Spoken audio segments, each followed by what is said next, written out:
Here's two guys that slept underwater to pick up mermaids, Aaron and Jonathan.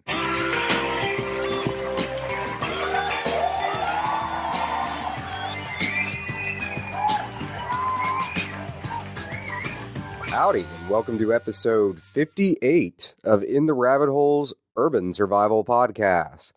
In this episode, we get high on information. We're your hosts, Aaron and Jonathan. And you are in the rabbit hole, safe and sound.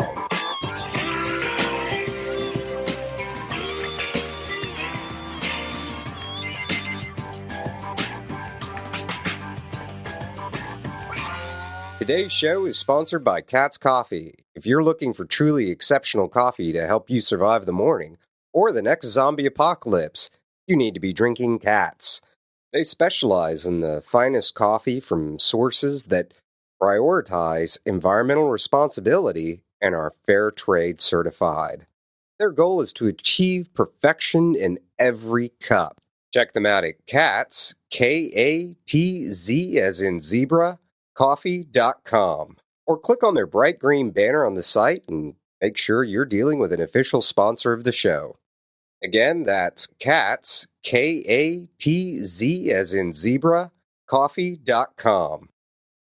So in episode 57, we talked about gear versus skill and about the need for building skills. But there is a pitfall that can happen in the pursuit of skills, which is becoming an information junkie. And that is the question we pose to you today. Are you an information junkie? And what you're probably wondering right now is, well, Aaron and Jonathan, what is an information junkie? And why might it be a problem? It might be a problem. And I will give credit where credit is due, because I was having coffee the other night with Ron Davis of EMS Newbie Podcast, and we were joking about, or we weren't so much joking, we were just talking about our weeks. And he said, what have you been up to? And he's also a photographer. And so I said, well, I've just finished sitting through 20 hours worth of photography lectures online over the last week and a half. And he said, that's great. How many pictures have you taken in the last week and a half? And he was giving me a hard time about it. And so that's where we come into the show today, which is maybe a bad habit. Quite a few people have. I know I've done it, and I know a lot of other people that have done it, where you become consumed with the idea of trying to consume as much information about something as you can. And I don't think that's necessarily a bad thing, except you at some point you do have to stop and make a conscious decision. Am I studying this skill because it's fascinating and I'm never actually going to apply it to anything? Or am I studying this skill to eventually be able to do something with the skill? Then we run into the question of active versus passive. While there is an active aspect to sitting around and reading or watching videos, it's not really that active when compared to the idea of actually going out and trying some things. Right, and the idea is it doesn't hurt to go read about something and learn about something before you do it the first time, but you're not going to become an expert on something by reading about something and not doing it. It's what I don't remember what it's from, and I don't know why it just slipped out of my head, but I had it a second ago. But the whole idea that in order to become an expert on anything, you have to do it 10,000 times. Yeah, I think it's 10,000 hours, and it was... That's what it is. There was 2 books on the topic, which we'll put in the show notes for people interested, and they're actually pretty fascinating, and one of them was Malcolm Gladwell's book, Outliers. That's what it was. And there was another book that predates that I think is actually the book that talks about the study, where they actually came up with that, and it's maybe more in-depth than what Malcolm Gladwell did. And so I don't think, we don't want to scare people in that. Yeah, it doesn't mean you have to do 10,000 hours of everything. It just means in order to become the best possible thing, the concept is, like, if you want to be the best pitcher in the world, it's going to take you 10,000 hours to get that good. If you want to be a concert pianist, it's going to take you 10,000 hours of practice to get to that level. But if you want to learn how to properly use a chainsaw, it's not necessarily 10,000 hours to properly use it. It's just 10,000 hours to become an advanced expert in the topic. Yeah, someone that you would maybe see on the nightly news called in, although that's kind of a bad example because they tend to call anybody that's willing to get on TV an expert. And then they're probably not calling in a chainsaw expert anyway. I mean, They might. Unless it's a massacre of some kind with a chainsaw.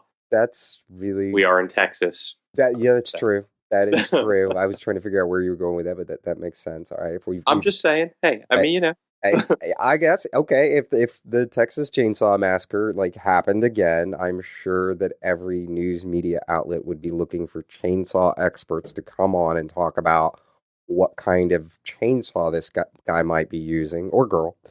I've known plenty of women that could just as easily whip out a chainsaw and injure someone as every man. But more likely, probably. I think that's just because they know us. That's just because they know us. Yeah, and we're really speaking more personally about ourselves, I think, than in general. Going back to chainsaws and everything else and acquiring a skill, we're not saying that you need to be an expert, like Jonathan was saying with what does it take to be proficient. And I think that I'm sure there is a measure of what it becomes to at least become proficient at a skill. I don't know what that general measure is. If I said it, I would be talking out my butt, which is not necessarily uncommon, but I'm going to try not to do that here and now. Because you're not an expert. That is true. I'm not an expert on what it means to be an expert. And I think it really depends. Yeah, very profound, I know. But I think it really depends on the skill we're talking about. I mean, how many hours is it going to take you to become proficient at making a paper airplane? And I'm not talking about the fancy origami. I'm just talking about a good old-fashioned, the kind of airplane you made in 3rd grade to fly across the room and irritate your teacher with. Or at least that was me. I was that guy in the class. So I think it depends on the skill, but more to the point of how much time do you have to spend studying something? And in part, I think the disconnect comes in is for a lot of us, we don't want to be bad at anything we do. And we have this tendency to try to study something to death so that when we go do it, we don't look like a jackass or a dumbass. Probably a dumbass would be a better choice of words in this sense. Well, and I think if you're anything like us, it's even more than that. I mean, Aaron and I both, to some extent, have made it a hobby to learn a lot about as much as we can. And so the idea is we both like that. We are into digging into things, but when you do that, when you want to learn a lot about a lot, you can't actually put into practice everything. I mean, it's just you don't have that kind of time. So that's why usually you find that people who are like experts in a thing, they're truly experts in that, and then they might have little knowledge about other things, but you find that people who are the best physicist in the world probably doesn't know that much about biology. On the other hand, there are generalists out there who have pretty good depth in a lot of things, but they're not practicing anything per se. And that's a general rule. That's not. I'm sure you know somebody who is the ultimate lumberjack and physicist, and if you do, more power to him. That is an interesting combination. Well, trees fall. So, then at that point, are we also calling into question whether or not they are also a philosopher as well as a physicist and a lumberjack? Hey, a philosopher, physicist, lumberjack. If you find that guy, I want him on the show, and I want to hang out with that guy. And I want him to finally definitively answer the question of if it falls in the woods, does it make a sound? Exactly. Which the problem is if he's there making it fall, it's Well, that's true, but then we can have a definitive answer between physics and philosophy of whether or not that made a sound. But excellent point. Evidently, it's going to be that kind of show today. I just got off an airplane, by the way, so I'm feeling kind of jumpy. So I think a good way to talk about skills is from my own experience with building the rabbit hutch for the urban farm project, which, as a quick side note, we now have 8 more rabbits than we did a year ago. So I guess we are making some progress on the farm. But more to the point of the rabbit hutch, which was I actually did do a bunch of reading on rabbits and rabbit breeding and all this, and I tried very hard not to. I kind of allowed myself 2 books on the topic because I knew otherwise I was just gonna keep reading and never actually do anything with it, or it was going to be forever before I did. And the amount of information I would have gained would have just been minutia that might not necessarily been important or applicable because I don't need to know how to breed every single kind of rabbit on the planet. I was just trying to breed Californians. But part of one of the books that I was reading about went into pretty decent detail about how to build wire hutches. And the information was good, but there were things in the book that just couldn't be conveyed because there's too many issues that it can arise, and there's too many nuances to what is the environment that you're working with to try to hang these cages, or are you suspending them, or are you actually putting legs on them? And Jason McConnell and I have run into all kinds of goofy issues building these rabbit hutches because in part we've ventured outside the realm of anything that the book was talking about, because not only were we suspending the cages, we were suspending the roofs too. And then it turned into this whole thing of, do we like the roof design that we used? And is it right? And actually the first batches, it's worked well unless it's raining and you are out there trying to interact with the rabbits because the roofs slant forward, which was on purpose. Seemed like a good idea at the time. Bad idea in practice, and that while you're standing there filming with it, you have a waterfall coming down on top of yourself. So, but those are the kinds of things that you wouldn't know unless you actually experienced it, and things that seem like a good idea in theory, in practice become a bad idea. And so we've got at least two different designs of rabbit hutches, and while they're both, in a very general sense, suspended rabbit hutches, when you actually see them, they're both suspended differently, and they both have different roof designs. With the newest design, we learned a whole nother thing about something that seemed like a good idea at the time, but was a bad idea in practice, which was the chains that connect the hutch to the roof. On the first batch of hutches we build, the chains were straight, and so the hutches themselves actually don't have very much sway to them. I mean, if you grab a hold of them and shake them, one, you'll irritate the rabbits, and two, it'll shake, but it's not that bad. Whereas on this batch that we just built, the chains come down at an angle, and it's created a lot of play. And now we have rabbits that are trying to develop their sea legs. Yeah, well, they kind of hang there. So it's interesting to see them doing that at the beginning. And I'm actually worried because these new cages are the ones that I just put these younger rabbits that are now 2.5 months old in there. And you can see these rabbits are rather nervous about walking around inside because every time they move, the whole thing starts like swaying and shifting. And that is something that it's bad enough that I actually feel we are going to have to redo the way that is suspended. But that's just it. I could have read and read and read, and I don't know that I would have ever come across where anybody stopped and said, hey, by the way, having your chains at coming in at an angle rather than straight up and down creates a lot of extra motion. And then those are just things that, in the overall concept of having a skill to build rabbit hutches, it's the practical knowledge of actually going out there and screwing it up or making mistakes, or once you've done it, seeing where you could have done it better. Another example is we just used tarps to kind of keep the wind off the rabbits, whereas now I'm looking at it going, there's that same plastic roofing material we used, that we could actually use that off the sides of the cages. I haven't done it yet, so I don't know if it's a good idea or bad, but I'm sure I'll end up doing a write-up where we'll do videos about it.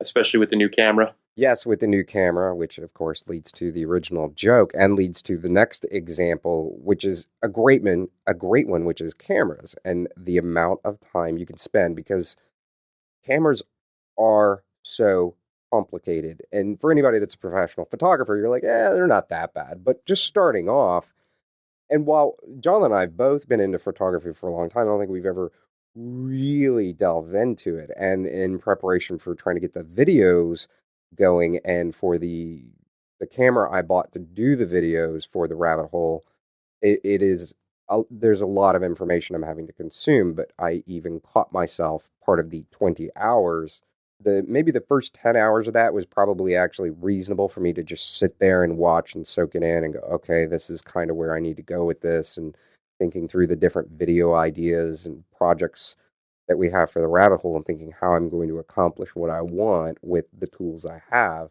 And then there was a whole other 10 hours of going through Photoshop that I didn't need, in part because the camera I'm using is a DSLR camera.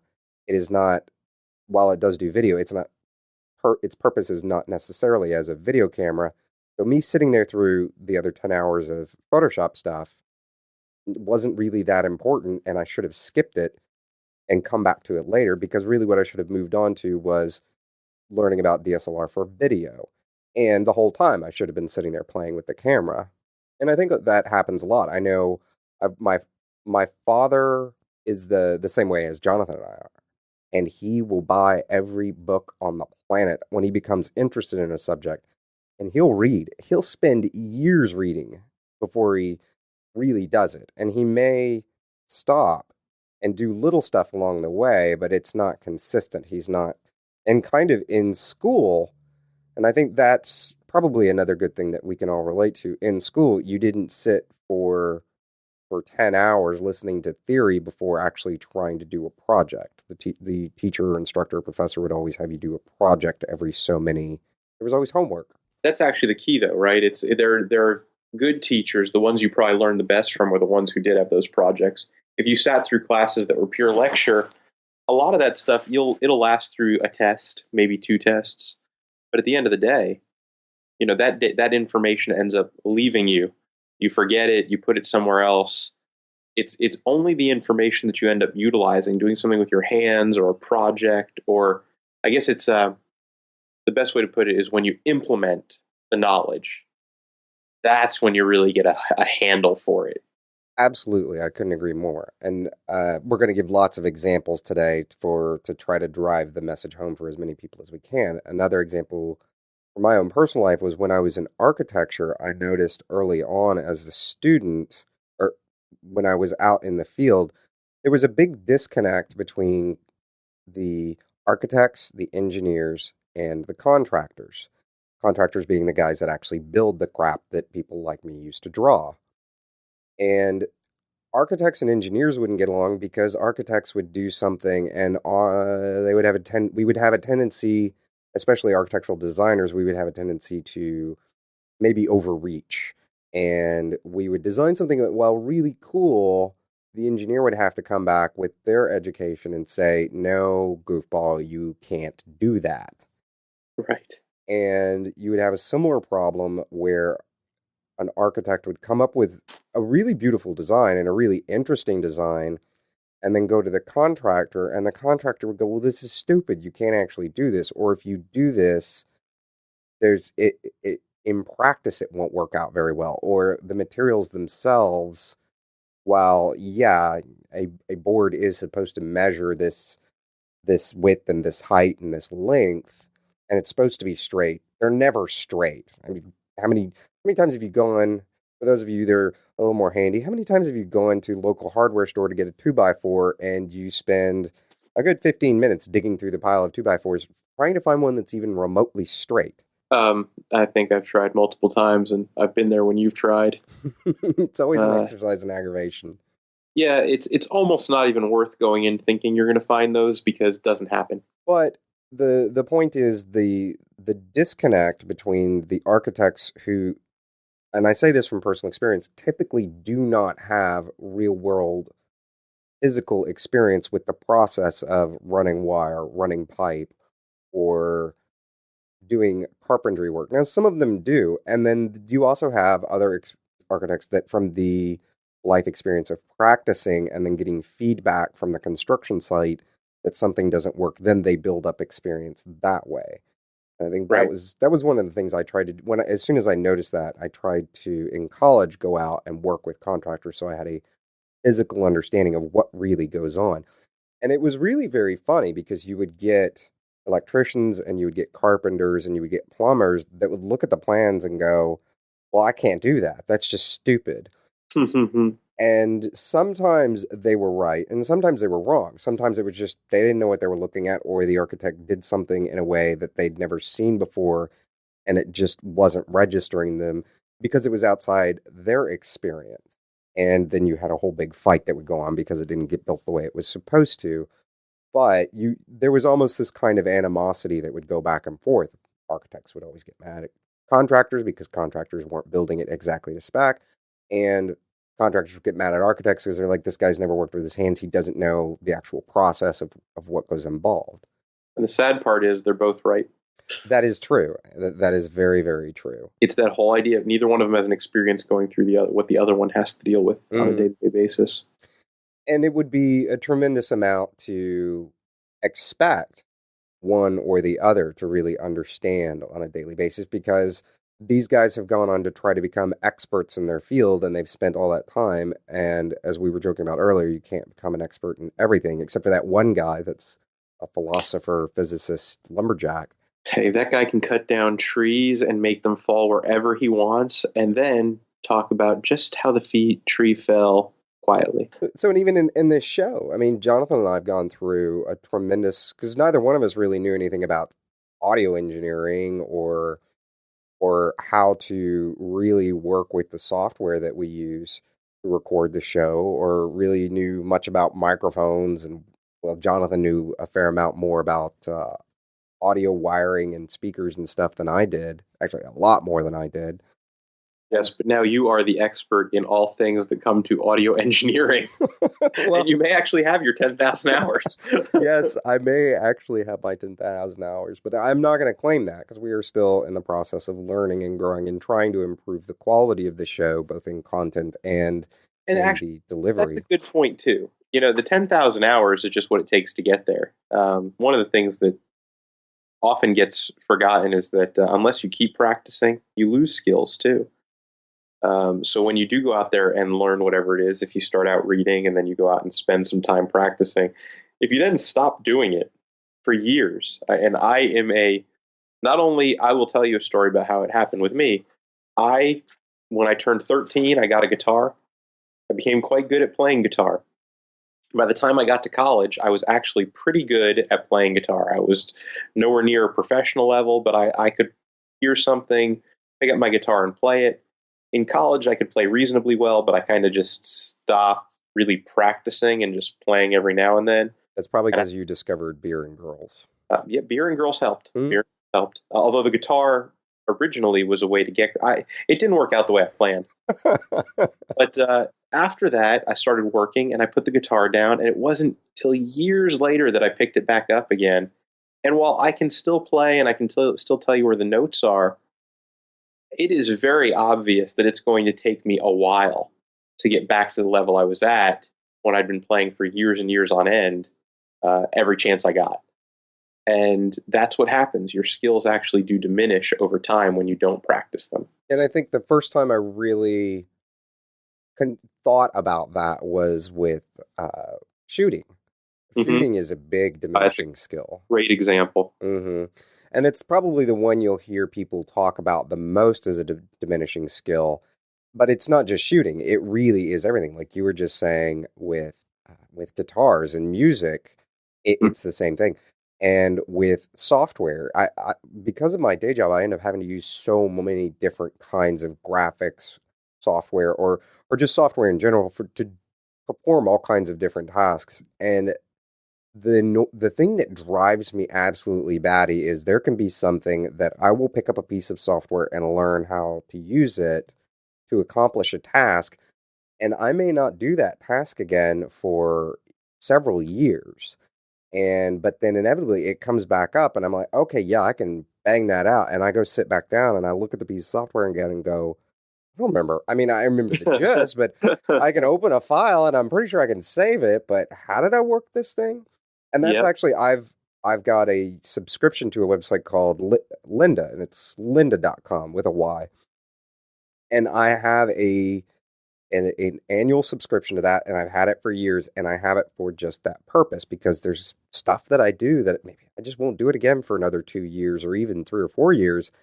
And if it's a piece of software, unless it's something really esoteric, that website has all these video training things, and they're laid out in chapters, so you can quickly just go click on one and refresh your memory about something. And I've taught myself entire pieces of software suites using that, but since it's in video format and you're sitting in front of a computer, it's very easy to run into the issue again where we started off the show, which is you can become an information junkie, because it's just...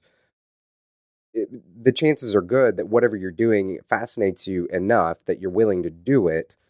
So it's very easy to just sit there and watch lectures. Yeah, And, we mentioned earlier, how do you know if you're an information junkie? Well, interestingly enough, one of the first things you'll notice is that you're on Google an awful lot. Well, I think that's And, everybody's life these days. and I'm going to take it a step further, though. If you're spending more time on Google reading about a topic than you are out there doing that topic, then you might, and I'm not talking about porn, then you might be an information junkie. If it's porn, you might have other problems. But I don't see what the problem is. exactly. Well, I think the problem with porn, to diverge into silliness for just a second, the problem if you spend too much time watching porn or reading about porn, because I guess there is porn literature or literature. It's actually the same. You won't be doing the real thing ever. Well, yeah, that is true, and you might become rather unproductive and not get anything else done. Exactly. So it's actually the same problem. It's just usually magnified. Yeah, that's. I don't know where that was going to go, but to get off the porn topic for just a moment, I wonder how many people have actually stopped the episode right there, which is like, oh God, they're going to talk about porn for the next half hour. Hopefully not many, because we're back on topic now. Well, other than to see how many times in an episode we can say the word porn. Well, porn's a big topic, so we should probably talk about porn on occasion when porn comes up. There you go. All right, we swear that was the last time we talk about porn, except for that one. So, but to move on to a good topic, or to a more useful topic, to have balance. And I think we touched on it a little while ago when we were talking about the way education is the more formal education is laid out, rather than just going out and just doing something and trying to figure it out on your own, is the idea of maybe building little lesson plans for yourself. So if you're reading a book about survival, an example would be if you were going to read one of Coney Lundine's books about wilderness survival. Well, rather than reading the book front to back in one sitting or more sittings, or just sitting there, just reading the thing front to back without getting up and actually trying anything, maybe you develop a process of, after each chapter, while you're reading, maybe you make a list of the skills that are mentioned in there, and perhaps you flag them, whatever process works for you. But after each chapter, maybe you get up and it's, hey, I'm not going to read the next chapter until I take the time to stop and go try this out. I can't tell you how many things I've set on fire with a fire steel that way. But Same here. because they're awesome. But the idea is that you do, I think, unless you're somebody that truly is just naturally that organized, where you can just systematically rock things out, otherwise you have to develop some system of how are you going to learn this, because I think very few people have a photographic memory where they can just read something, know all the information, read a book cover to cover, and walk outside and say, okay, I remember every single skill that was mentioned and how they did it, what the bullet points were, what the highlights were, and now I'm going to try to get the practical experience. Mm-hmm. And as we said earlier, just reading about it or watching it or hearing about it is one thing. To actually do it is where you start finding all of the minutia that somebody just doesn't have the ink to lay every last thing and situation and problem out. Well, and if you can do it, more power to you. I mean, that's really what it comes down to. Yeah. To kind of go back to another topic that we touched on earlier, the idea of trying to consume as much information so that what you do in the end is perfect. And I've seen this in several instances in different hobbies or different interests I've picked up, where people will obsess over looking for the perfect solution or the perfect answer to whatever it is they're trying to accomplish without just trying the basics out first. And much in the same way as developing some kind of personal lesson plan, Right. the easiest thing to do is always just start. What are the basics? What are the basics of this skill that I'm trying to pick up? Mm-hmm. And work within those basics. And I think there also has to be a discussion about balance, because I think that's important too, because we all know somebody that knows absolutely nothing about what they're talking about and will go out in the world and try to do something. They're like, oh, I saw a guy do this on TV with a chainsaw in the woods. And now I'm a chainsaw expert. Yeah, and I think they make a whole TV show. I don't remember what that is. It a TV show called Jackass or Yes, that's exactly what it's I think called. it's like 1,000 Ways Jackass. to Die or something like that. I think that's the name of it. I don't remember, but there's a whole bunch of TV shows that in some way, shape, or form have made a spoof out of Awesome. out of people that see it once or hear something little tidbit and then they're gonna go try it. Right. And so there does have to be a balance. And okay, to kind of back up for a second, application without education is a waste of effort, and depending on what you're trying to do, can be potentially very hazardous. A great example of this, and I'm not going to name the person, and it wasn't Jonathan and I, and it wasn't Jason McConnell, it was another person we know. They were using a stump grinder. Oh, sorry. And it was a very large stump grinder, and they didn't maybe read all the warnings and one of the things they tried to do was go sideways on an incline with a stump grinder. And this is a great case for reading first, practicing second, actually implementing third. Yeah, and because what ended up happening was luckily the person did not get injured, and I don't know if you've ever seen a stump grinder, but they're pretty big, heavy pieces of machinery. I mean, you can imagine what it takes to tear up a tree stump to the point where you can bury it back over and get rid of it. They're giant, they're huge, and they've got these big, like gnarly, heavy blades that just dig and tear through anything. Well, that thing went tumbling down the incline. Luckily, the person wasn't hurt, no one got injured, but it then required me to come by with my truck and tow straps to try to pull the thing back upright. And luckily, it didn't require you in your truck and a hospital visit. That's really what we're lucky about. Nobody lost any digits. Nobody ground anything to a stump that shouldn't have been ground to a stump. But I think that's the case for where we were talking about.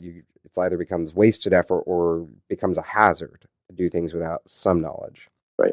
To the topic of the show about being an information junkie. So education without application is a waste of time.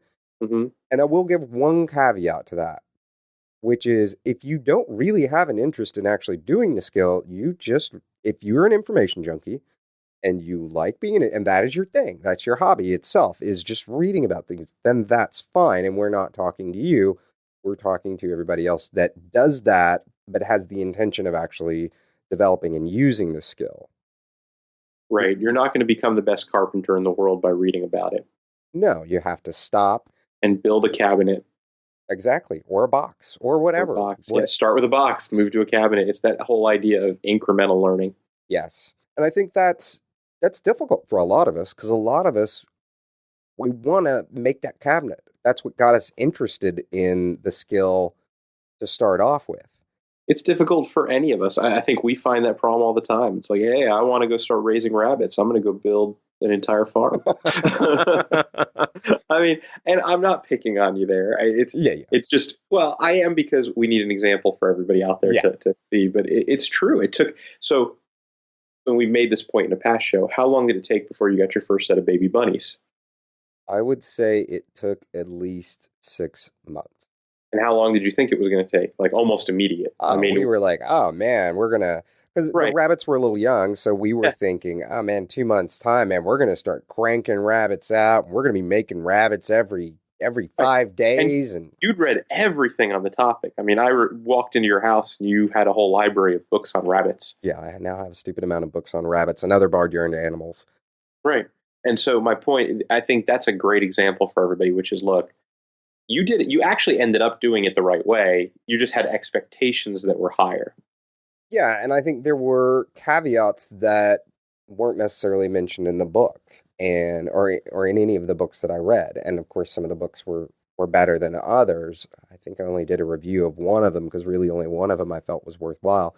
But even that one was missing stuff, just little things that, or it may have just been, and I have found this to be very true, that if you're reading a book on a topic or if you're watching a video, whatever medium you're using to consume the information, there is information within that book or that video that your mind just seems to just glance right over. Right. Because, the old saying about something's over your head, it just went right over. And that I think that happens a lot because if all you're doing is reading and you're not getting the practical experience and trying something out, Mm-hmm. if you and I found this to be true with a lot of books. I'll go back a year or two later if it's a skill I'm still engaged in. I'll go back a year or two later and reread whatever was the original text that got me interested or the original text I picked up to do it, just to see what did I miss. And I've often found this to be the case that the book will have a completely different meaning for me. And there will be all kinds of new things, some subtle, some not so subtle, some that make you just go, how did I miss that? And it's just because you don't have anything to base it on other than the words that you're pulling out of a book. Right. So I think that is another trick to try to do, that even once you've engaged with the skill, if it was a book, go back and reread that book after a while, because once you gain the practical experience and you have a much better understanding and it's really started to cement in your mind, if you go back, you will notice that there is all kinds of stuff that you missed. It could be big, it could be small. I've found the case to almost always be both, where there are big things and small things. More often it's small things, but there's been quite a few occasions where it's been really big stuff.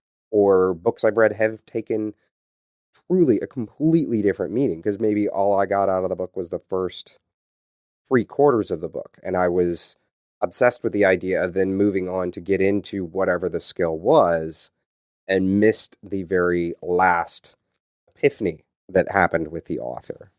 I think the same thing happened with in a lot of ways with you and I with Neil Strauss's book Emergency, Mm-hmm. where we were already in prep, but we were still in that excited phase and terrified of everything phase. Maybe missed the last, probably missed, I'd say, the last third or maybe last quarter of the book, where you kind of had this roundabout. And while we ended up coming to the same conclusions on our own, maybe not politically, but we ended up coming to the same understanding of our own, that necessarily running away wasn't the answer. Maybe sticking, trying to get passports and do all these other really outlandish things was not necessarily the answer, where the answer was becoming part of the community and being a source of help. Right. And it's kind of interesting how, as an information junkie, it's easy to get caught up and just you wrap your head around these ideas and you just start running with them because it's easy to write about something. It's even easier to read about it and let your imagination go wild. Much harder to put concepts into practice. And that's one of the things, if you're an information junkie, one of the problems with it, and again, I am one, and so is Aaron. I'm a card carrying member. One of the problems is it's so easy for us to get caught up in something and get ourselves all worked up. But if you kind of sit down, and I'm not talking about news or anything else. I'm even talking about a skill or something you want to do, like getting a second passport or whatever it might be. And I'm not even kidding. I laugh about it now because I do look at it and go, wow, that's a lot of extra work and a lot of money. And once you understand that stuff, you look at it and go, wait, why am I going to spend a lot of time reading about that when there's no way I can do it unless you have a true interest in it? But if you're reading it with the intention of doing it, but it's outlandish. At the time, it didn't seem that outlandish. That's the problem, right? As an and I'm sure there's plenty of you out there who are sitting there going, yep, information junkie. I spend all day Googling all kinds of things. By the way, that's going to be the next patch. The information junkie patch? We should totally do a rabbit hole information junkie patch. That is true. We should do that. That would be hysterical. Mm-hmm. Maybe the rabbit should wear like a little pair of like reading glasses or something. Right. Exactly. That would be awesome. Huh. Skeletonized glasses. Yes, which we will actually come back to the patches in just a bit. But first, I also wanted to throw in here passion and another kind of trick that I've learned in developing skills, because there's always some part of learning a skill that is a pain and that maybe you hate doing. And I'll give an example of it. Hate's probably too strong. I really don't like or enjoy editing the show. And it would be easy for us to just kind of throw the show out there every week unedited. But you guys would hear the parts where we trip over our tongues, maybe more so than is reasonable to listen to. More than we already do. Sometimes I just chew on my own tongue. Or long pauses, or all kinds of other things. Yeah, no, we're not perfect television or radio personalities, so there is all kinds of editing that goes into the show after we're done recording it to shorten pauses and to take out coughs and sneezes and chair squeaks or just general brain farts, sometimes real farts. It happens. But the point is, I really don't enjoy doing it, but there's enough. But I look at the passion to produce a show that Jonathan and I can be proud of, that you guys can enjoy listening to. And so sometimes you do have to look at the stuff you really don't enjoy doing and say, is this something I'm really passionate about? Is this a skill, or is this something that I really want? And even though there's this thing that it's annoying, is that an integral part of achieving whatever my goal is? So you have to take that passion and kind of sometimes point it at the things you don't like doing, because you have to understand that it's to accomplish something, every piece along the way may not be enjoyable to you. And there are plenty of people, I've known people that love every single last aspect of whatever it is that they do. I've never, with the exception of one thing, I've never found any kind of activity where I absolutely love every last little bit that is involved in achieving the desired end result. Mm-hmm. I'd agree with that. So, to kind of talk about the patches for a second, because I think if we go on anymore, we're just going to beat up the topic of information junkies beating a dead horse with a stick.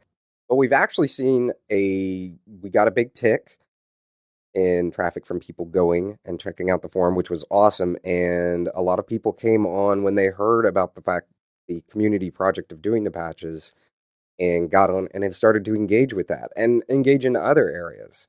And so just wanted to throw out a shout again that we do have a forum for those that may have missed it when visiting the website, even though I made it red. But there is a forum.